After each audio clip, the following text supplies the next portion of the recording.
Good afternoon, everybody. Welcome to the Brownstone. I'm Paulette, and I'm a part of Brownstone Worldwide. We're in the Brownstone Worldwide studios, and you are, of course, watching today's Lunch and Learn. We've got a special guest with us today, and she is actually one of the Brownstone Worldwide neighbors. She's a part of the neighborhood, and so she's also a part of the Brownstone Podcast Network, Brownstone Living Magazine, and a columnist for brownstoneworldwide.com.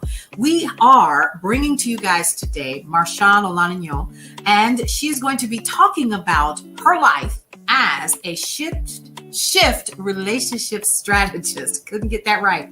But listen, we've got so much to talk about with her today, her books and events and things that are coming up, and how you can keep in touch with Marshaun herself. So let's go ahead and bring her into the Brownstone.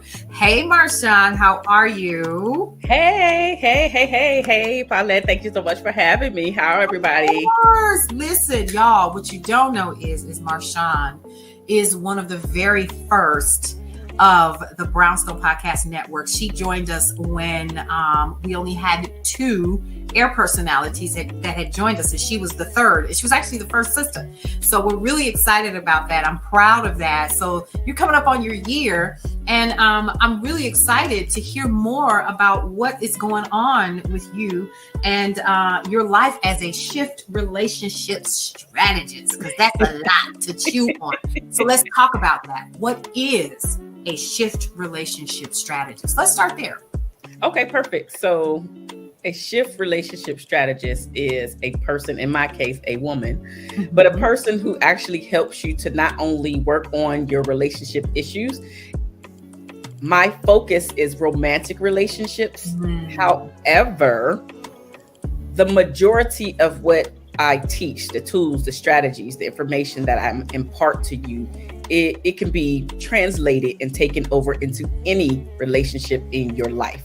So the shift part is I am shifting your mindset. Okay. I am shifting your perspective. And I'm also shifting your relationships on how you view them, your belief systems about them, how you're showing up, and even going deeper within yourself to shift and understand how you became you. Okay, that's deep. So here's a question that I have for you, because it's something that we're going to be talking about a little bit later. So do you work with everybody, or is it just a certain group of people? Let's talk about that. No, my primary demographic is Black women. Okay. Now, some people might ask why. So let me just go ahead and clear this up. First of all, it is because there are not a lot of spaces out here for Black women to just open up, let their hair down, where we don't have to explain why I might be coming in my bonnet or why I have my angry face. But I'm just resting. I'm listening. I'm taking it in. So I want there to be a specific space for Black women to come together, to be able to let their hair down and to talk about issues that affect specifically Black women. Because even though I actually work with very successful Black women, but we still have the same issues all around. So like if I'm working with a doctor, she might be the only Black or very few Black doctor. The same thing with the lawyer, right? It's so very accomplished women, Black women in particular. But I want to just give us a space to come together, to let our hair down and to work on our issues, because they are powerful women in powerful positions. Sometimes we have a tendency to not be able to allow that power to stay outside the door. I see. Bring it inside the home. And this is where a lot of conflict can happen. So I don't work with everyone. Black women is my primary. I do, however, have worked with some very beautiful Black brothers as well. But that's a very small demographic for me. My primary is Black women on purpose. On purpose. And I love that. And that's okay, right? Because just like you said, unapologetically, we do have to have our own spaces. So I'm curious, because I know the name of your show on the Brownstone Podcast Network is Love Restored. Yes. Let's dig into that, because your shows, especially the previous season, has been about the 10 lessons that.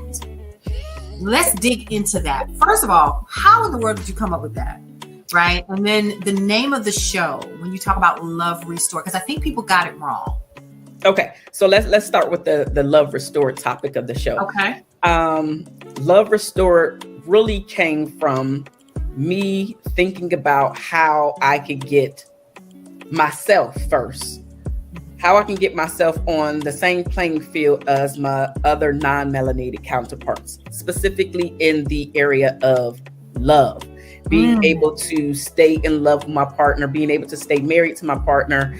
And I wanted to figure out why this was not happening. So I had to figure out and understand that it was because I didn't have the love that I needed in the first place.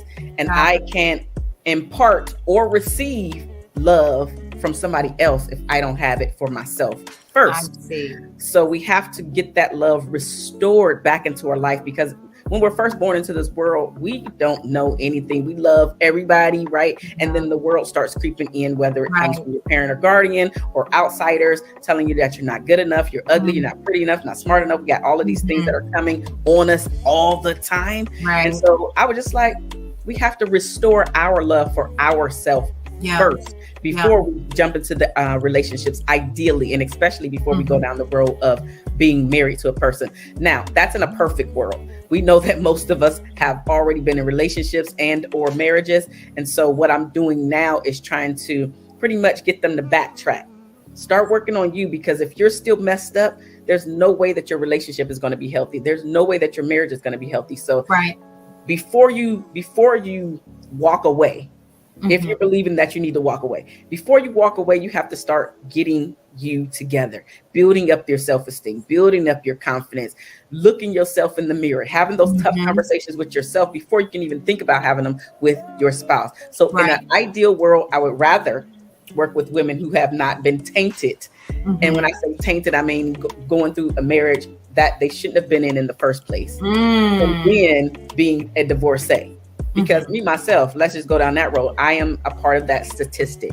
And so can I just go there? Can I go there? Of course. Absolutely. Tell it. So also it is very, very important for me to impart this wisdom to other, specifically Black women, because if they're anything like me, I did not grow up in a home where the strategies or tools were given to me.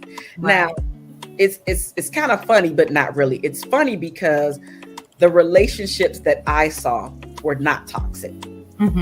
I come from a background where most, or I should say a lot of Black people don't, which is I came from relationships like all around me, right? And a lot of Black people come from a lot of toxicity. However, where the rubber meets the road and I can identify is I still wasn't taught anything. So I never got sat down and got the conversations, the choosing this or watch out for that, or that's a red flag. I wouldn't do. It was none of those things. So I still had to come out here and get bumped upside the head, right? I had to come out here and learn my lessons. And so my whole thing is to really get Black women specifically to understand that the information is out there. You have to come get it from the right person or people. And you probably got to pay for it. Let's just go there too, right? You probably got to pay for the right information, because here's the thing: when you're talking to your girlfriends, they mean well, but if they can't step away from being your friend, being your ride or die, ready to just jump on, they're not going to be able to help you in the way that you really need to be helped. So your friends are great, yay, just for you to release. But as far as you getting past that, what's the next thing? How can you go back and apologize if it was your fault? Are they calling you to the carpet? Because we're not always right. We're not always showing up where it's always the man's fault. It's not always his fault.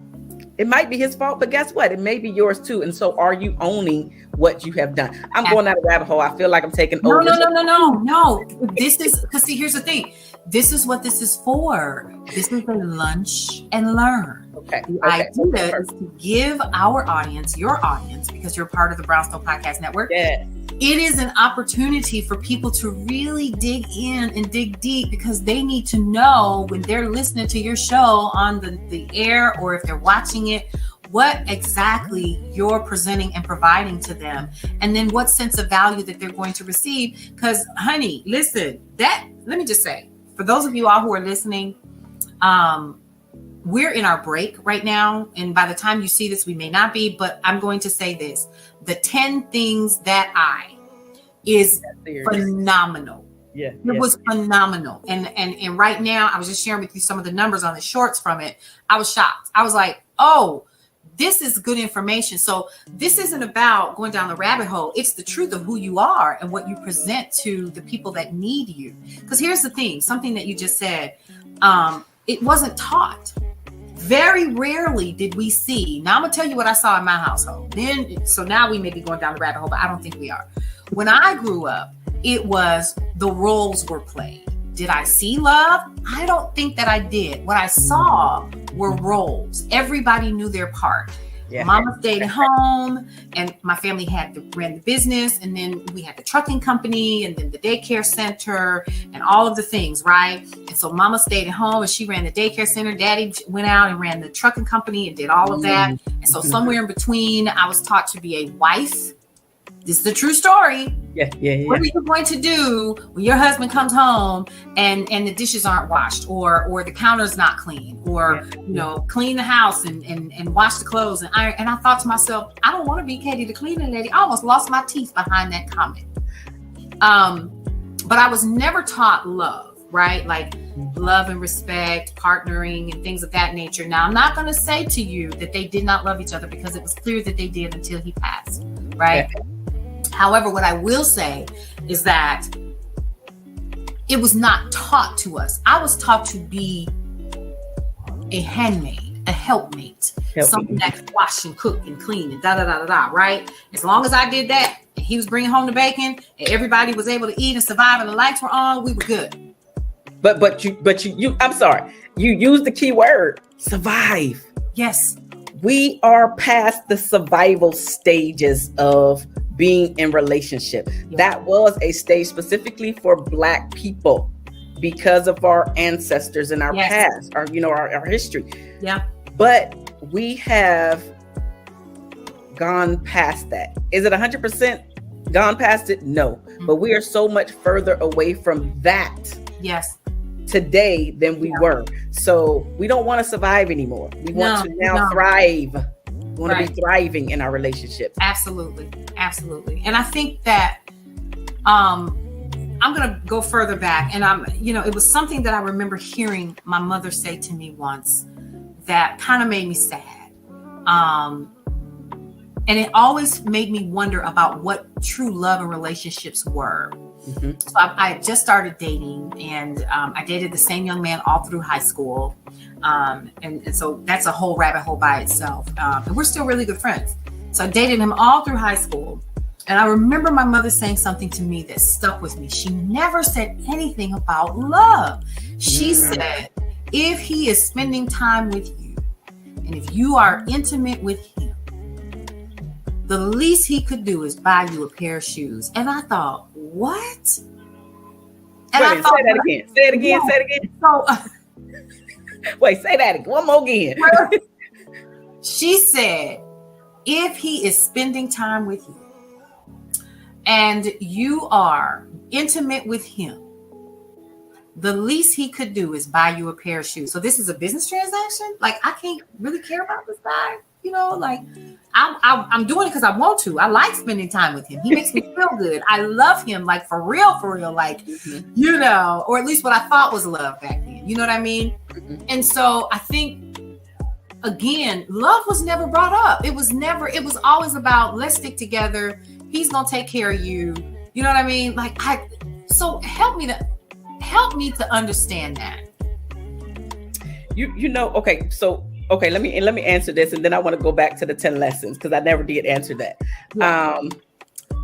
So I think that a lot of times we, as this newer generation from our parents, right? Because when you know better, you do better. And I think that because our parents did not want us to experience the things that they went through, they tried their best to impart what they could with the information and tools that they had. Right. And now that we are learning and taking in all this information. We're reading all of these things, and specifically to Black women, we are, we have all these degrees. So we got all this information in our heads, right?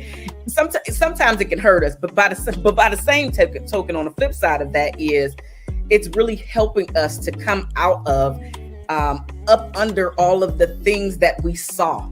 And just taking on and breaking those generational curses, because we're seeing how research is actually catching up to say that, all of these feelings that we have, this abandonment or whatever the thing is that you're feeling, now we're able to articulate that. And there are numbers behind it, like the statistics to say, this, when we do this, this is what's showing up, or that's why that thing is showing up in your child. And so, we're learning a lot more. We're trying to do better. And I think that even as we go on, each generation will get better. So that's my understanding and why I believe that these things are happening. It's just we're getting better. And so they can only impart what they had, just like us as our parents, right? With our children, we can only impart what we have. So we're just trying to all do better.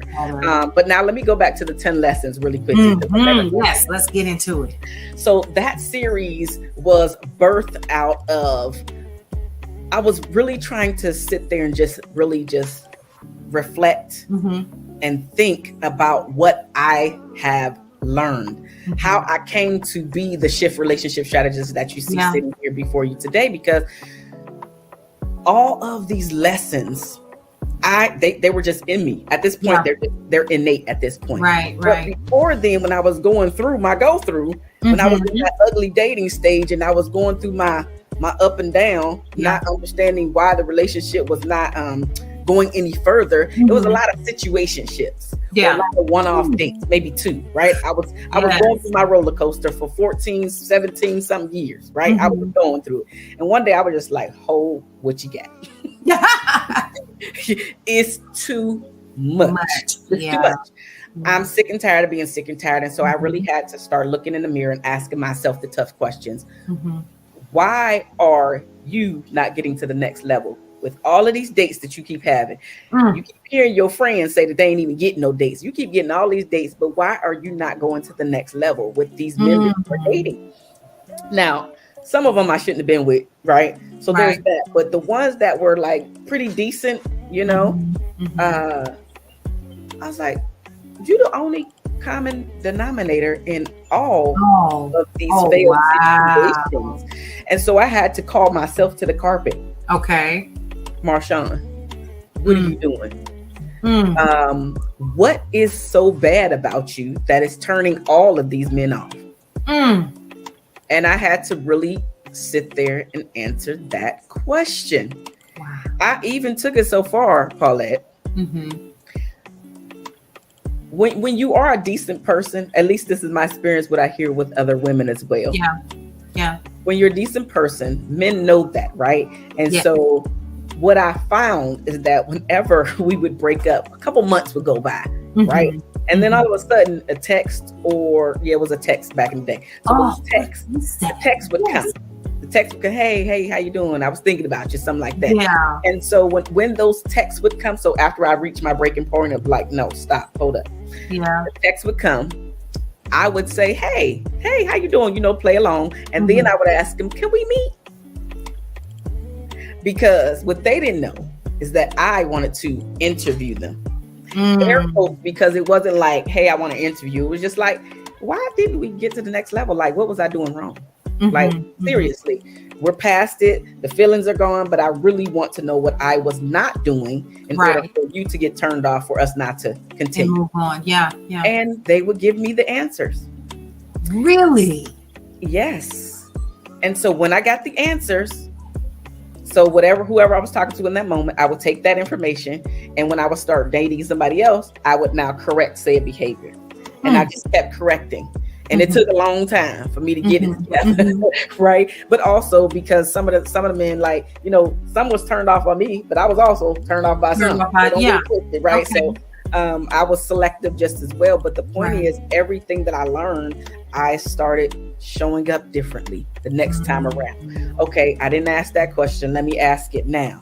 I was a little bit more needy and clingy. Okay, let me back off a little bit more. So everything that they were telling me about what I was doing, I started becoming better in that area for the next man. I see. So first of all, that took cojones for you to do that. That was huge. And then, so I'm curious, how did that feel? Hearing people tell you to your face what was like, I'm serious. Like, I don't know if I could have taken that. I probably would have got up and walked off like, who you think you is? I was so hot. Yeah. It wasn't bad for me. I have to say, in that moment, I didn't have any feelings at all. I literally was going to collect data. Oh. I didn't have no feelings about it. I literally was meeting with them to collect data so I could be better.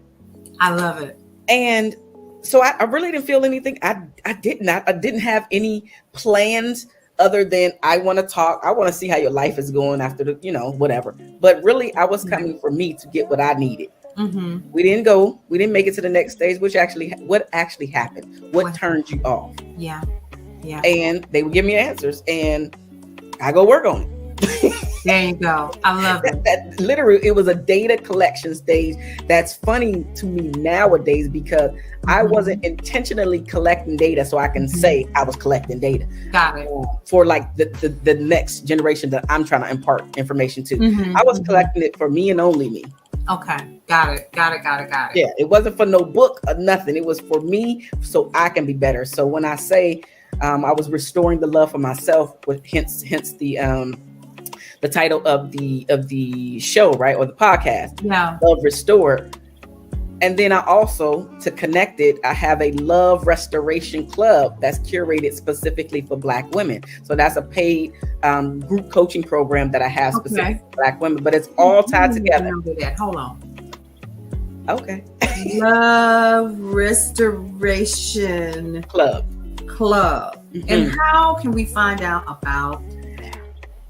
Yeah, so the Love Restoration Club is, like I said, it's specifically for Black women. That space that I talked about earlier on how we get to come together and talk about all of the things, if you will. I wanted to create that space and then have Black women that were in it, right? And so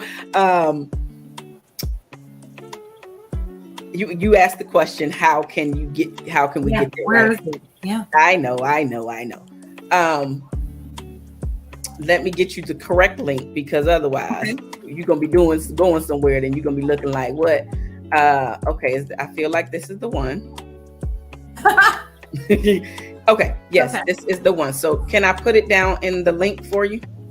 Yeah, sure, absolutely. Okay. And then I can talk about it. So again, if you are not a Black woman, then just don't, because we need a space for us. It's okay. So it's only for Black women, but the link is bit.ly/restoring your love, all lowercase letters. And it literally, it's all tied together. Thank you right there. Restoring your love. This is how you can be a part of that group.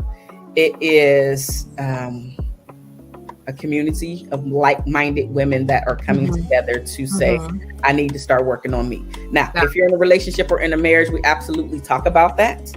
But the first person we need to talk about is you. Wow. So we are going to reconnect you with you. We are going to help you understand why you are you and why you show up the way that you do. There is some homework to be done, right? Because the only way you can change your life, the only way that you can get to the next level is by taking action. And I don't care if you're scared. Ooh, y'all. If you want to curate and to create the life that you claim that you want, you got to do some work to get it. Got to do some work. And I can't do it for you. Absolutely. I can help guide you on the way. I can share some strategies and tools that I absolutely know that work to help you get the results that you want. But I can't do the work for you. Right. It's all personal. So we take a deep dive for each love cycle is 90 days. That's what it's called, love cycle. So each love cycle is 90 days. And then after the 90 days, you decide if you want to re-up. The longest client that I've had currently is 2 years. Wow. And how's that going? It's going beautifully. It's going to be, you know, each cycle they come in and go out, right? But the best results, of course, the longer that you stay in. Mm-hmm. But it's not just you staying in. Mm-hmm. It's not just about the money. Okay. What it is about is you seeing your transformation. Yeah. You getting stronger. Mm-hmm. Your self-esteem skyrocketing. And then you just becoming, you coming there to not only impart your, you know, to get what you need, but you're also helping others. You're also seeing the community of women that's growing together and get to know each other's names. You get to hear each other's stories and you're like, I thought I was alone in that. I'm not. Right. Absolutely. Thank you for saying that to me, because I thought I was alone. I am not alone here. So I love all of it. I mean, I love it all. That is where I really thrive, because we come together. It is virtual. So you can join wherever you're at. And we meet a specific day, specific time. We read relationship related books, as well as mindset books, as well as I'm a Christian. We talk about God. We even pray together every single time. We have a lot of stuff going on there. We do challenges within the group. Everything is to help you grow. Everything is to help you become more aware. Everything is to wake you up. Come on. I love that. Everything. I love it. So this almost sounds like a movement of sorts. You know, this is not the first time I heard that. I don't know if I didn't start it to become a movement. Right. I just know we needed it. So I'll take it. Mm-hmm. I'll take it as a movement. Right. And the reason why I say that is because it is so necessary in our community. Because something that you said when you first started introducing yourself and talking about Love Restored and what it is and what it isn't. I heard you say that in our community, what Black women deal with regularly, you know, that, and I cannot speak for any other race because I don't know, because guess what? I'm a sister, right? I'm Black. Mm-hmm. But what I will say is that our experiences are different when it comes to self-love because of the beauty standards in this country. And what it means for us to be loved is meant by these Eurocentric values that have been, you know, bestowed upon us since we were little girls. And so we're dealing with that. And so we also dealing with what our, you know, like our physical attributes are supposed to look like. Conversation we had right before the call, right? You know, what are we supposed to look like? You know, are we supposed to be sticked in based upon these values that have been put out there? So we're dealing with that. And a lot of us with our ancestry and our DNA is telling us we're built like this. Mm-hmm. And now we're dealing with that. So Eurocentric values of what our beauty is, our hair, it's different, and our skin color. So we're dealing with all of that. And then on top of that, we're coming from, you know, second or third generation removed from those who were in chains. So we're dealing with the culture of that. And then, like you were saying, each generation gets better, but we're literally, our age group, we're the third generation, most of us, removed from that era. Yeah. And so we're dealing with the love culture from that. The love culture said, I got to protect my man. I got to protect my family. I can't really talk about love because all we got to do is survive. Right. So when we're in that survival mode, remember, I just talked about partnership and all of the things that came with it with what I was raised. And then you clarified for me, that came from survival. So we as Black women are dealing with all of that. Then we got to go to work and we got to code switch. Okay. So all of this is encompassed in how we see and value ourselves. Because then we got to come home, because by all accounts, Black women are the most educated group of people in the US of A. Yes, we are. And we are, by all accounts, I hate to say it, we're some of the biggest breadwinners as single women. We are. And that shift is starting to take a toll on some of our relationships and our marriages. But I also believe, so yes, that's one part of it. But I also believe that is because of the way that society has set it up for our men to only identify themselves with their title, their career.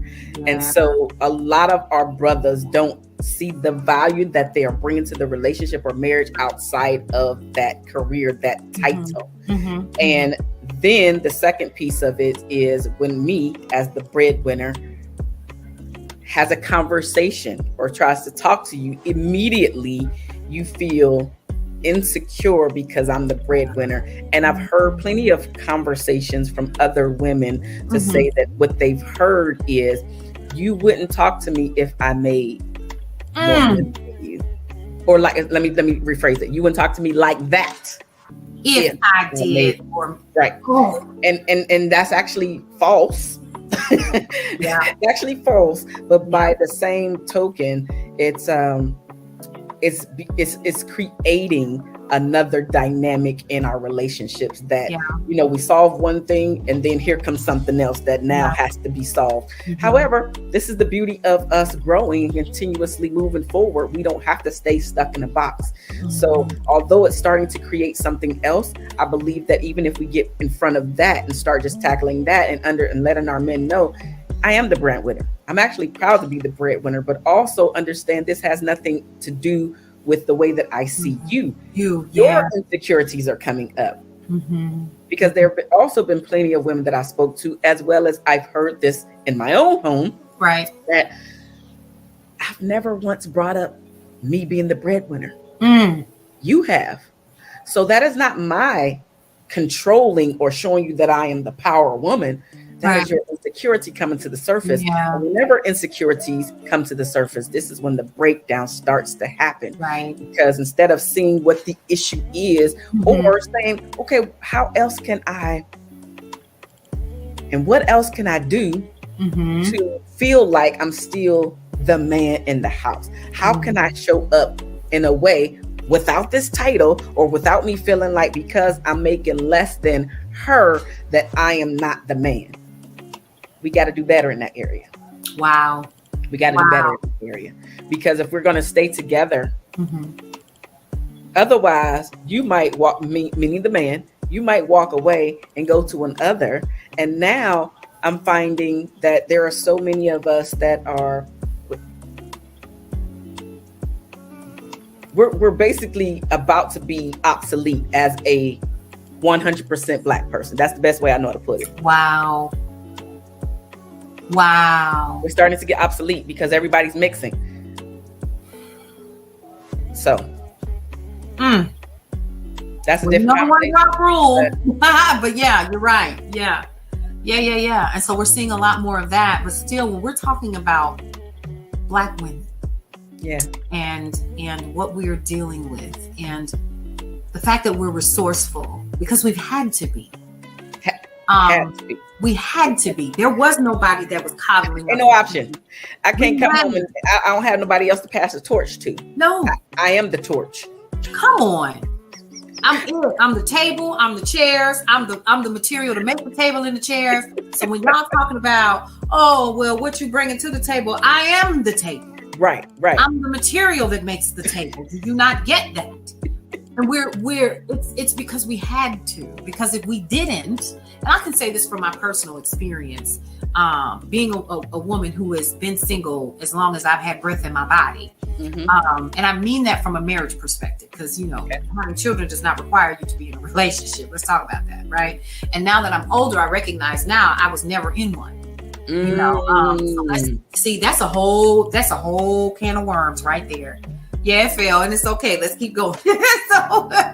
So we're talking about a whole can of worms right there. How many of us can recognize and acknowledge the fact that we've never been in a relationship?